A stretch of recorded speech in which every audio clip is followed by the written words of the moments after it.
Simone Veil, bonjour. Je vous présente Florence Belkacem qui va vous interviewer avec moi. Est-ce que vous connaissez nos amis Claire Nebout? Je les connais par la télévision. Claire Nebout, Cécilia Noah, Richard Berry déjà. Et Francis Lalanne que vous avez vu à Ramatuelle dans Don Juan. Absolument. Est-ce que devant vous on peut allumer une cigarette? Oh bon, ça arrive souvent. Ça arrive souvent. Ça arrive souvent et je ne suis pas du tout une terroriste en la matière. Ce que je crois, c'est qu'aujourd'hui, il y a tout de même une campagne contre le tabagisme et où les médecins ont justement demandé qu'on évite de fumer à la télévision. Bien. Alors, c'est pas moi que ça gêne, mais c'est, je dirais, dans le cadre de cette action pédagogique que je crois qu'on peut faire un effort. Alors, je vais faire un effort. Jusqu'à la fin de cette interview, je ne fumerai pas de cigarette. Non, je crois que ça donne vraiment, c'est une des choses sur lesquelles les médecins insistent le plus. C'est l'image qui est donnée à la télévision, justement, par des gens comme vous, célèbres, qui sont les idoles des jeunes, souvent. Eh bien, le fait de fumer, ça donne une image qui est en réalité très positive pour le tabac, et donc une incitation. Vous avez commandé un Perrier, alors? Voilà. Comme ça, vous ne donnez pas d'exemple d'alcoolisme non plus? Non. Vous savez, on n'est pas alcoolique parce qu'on boit une coupe de champagne, ça me penche de soir. Alors je préfère boire un verre d'eau. Mais le tabac, il y a vraiment une question d'image qui est importante. Au deuxième tour, M. Barre, pour être élu, est obligé de prendre les voix de Le Pen. Est-ce que vous lui demanderez de prendre une position publique? Mais je crois que même dès le premier tour, il est tout à fait souhaitable que toutes les personnalités candidats aux élections présidentielles se situent très clairement par rapport aux idées de M. Le Pen et par rapport à ce que représente le Front National.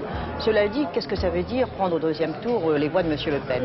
Quand vous votez, les bulletins de vote ne portent pas un petit sigle qui montre que ce sont des voix qui viennent de tel ou tel type d'électeurs. D'abord, je suis convaincu qu'au premier tour, il y a des gens qui voteront aux extrêmes. Je dirais aussi bien d'ailleurs pour Madame Laguillet et autres, par une espèce de vote de refus, ce qui d'ailleurs est en soi déjà une façon de manifester. Je trouve toujours préoccupant qu'il y ait des gens qui choisissent les extrêmes par vote de refus des candidats, je dirais, classiques. Mais au deuxième tour, votre candidat risque d'être élu avec les voix de Le Pen. Mais vous ne le saurez pas. Vous ne le saurez pas. On sait très bien qu'aujourd'hui, il y a une grande partie des électeurs de M. Le Pen qui viennent du Parti communiste ou même du Parti socialiste et de la gauche. Toutes les études qui ont été faites dans dans certaines villes où il y a eu un fort pourcentage de voix sur les candidats de M. Le Pen sont des quartiers où il y avait des voix de gauche très importantes. Donc on ne peut absolument pas dire il y a tel pourcentage ou telle voix viennent de M. Le Pen. Mais ce qui est très important en revanche, c'est de se démarquer très clairement. Quelquefois des surprises. Excusez-moi, comme tous les gens, comme tous les hommes politiques de la droite libérale, disons, qui disent nous on fait bien la différence entre Le Pen et les électeurs de Le Pen. Non, moi je ne dis pas je fais la différence entre les électeurs et M. Le Pen. Absolument pas. C'est pas du tout le discours que je tiens. Je dis simplement qu'on ne peut pas savoir. Je dis d'abord que c'est vrai qu'un certain nombre des électeurs ne partagent pas tous les sentiments et les idées de M. Le Pen. C'est évident qu'il y a une grande partie de rejet. Et donc, il faut bien voir les raisons de ce rejet.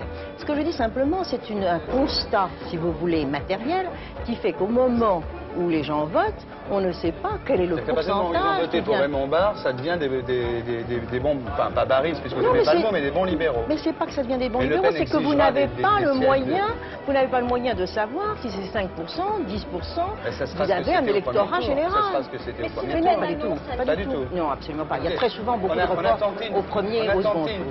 Madame Veil, on a tenté une expérience. Hier, c'était la fête bleu-blanc-rouge, justement parce que cette question nous importe, c'est-à-dire que un électeur de Le Pen au premier tour devient un électeur libéral au deuxième.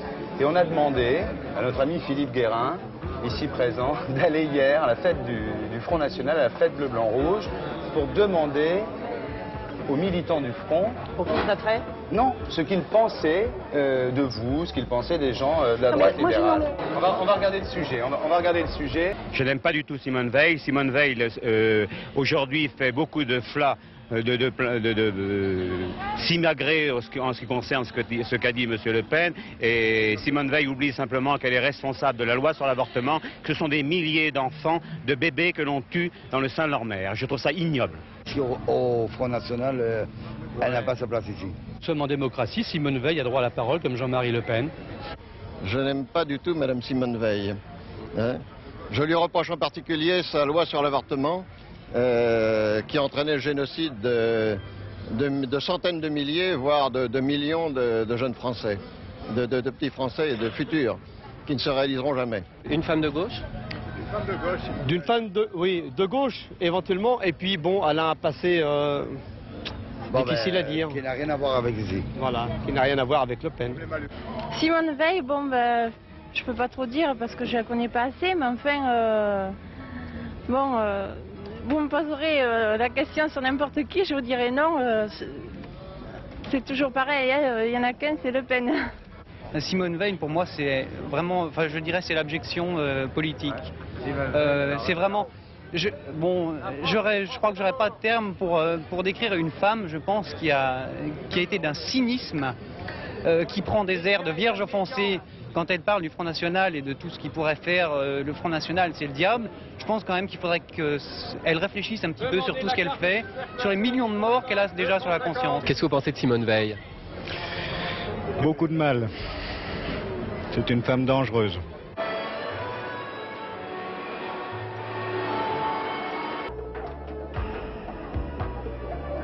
Vous êtes surpris? Pas du tout. Il va falloir que vous soyez très exigeante avec M. Barre avant Non, les je élections. ne suis pas du tout surprise. Je reçois du courrier de ce genre fréquemment.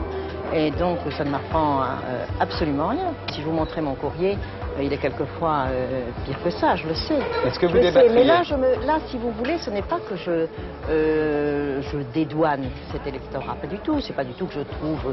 Mais c'est pas parce qu'ils m'attaquent, mais c'est simplement sur leurs idées quand ils Bien partagent. Je pense tout de même qu'on a un petit peu trié, là. C'est Pas vraiment, tout. tu as trié les... C'est pas tout. Absolument pas. Absolument pas. Absolument pas. C'est Simplement, en d'ensemble. micro, il y avait des choses beaucoup plus saignantes, Oui, mais c'est dans l'ensemble. le micro et devant les caméras, c'est resté exactement comme ce que vous venez de voir. Oui. Non, mais très bien, ce que je veux dire, c'est que je crois tout de même qu'il y a une part de Il faudrait que l'électorat. vous soyez exigeante avec M. Barre, moi je pense quand même, non? Il faudrait qu'il Mais- prenne des mais je prises de serai position exigeante. plus fermes que celles Mais qu'il a prises écoutez, jusqu'à maintenant. vous parlez toujours de monsieur Parce que Barre. c'est le candidat que vous soutenez. Mais écoutez, pour l'instant, je ne soutiens aucun candidat parce qu'il n'est pas ce candidat. Oui. J'ai simplement dit...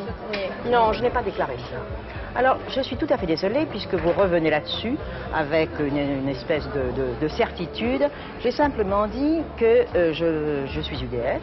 Personne ne l'ignore, je ne le cache pas.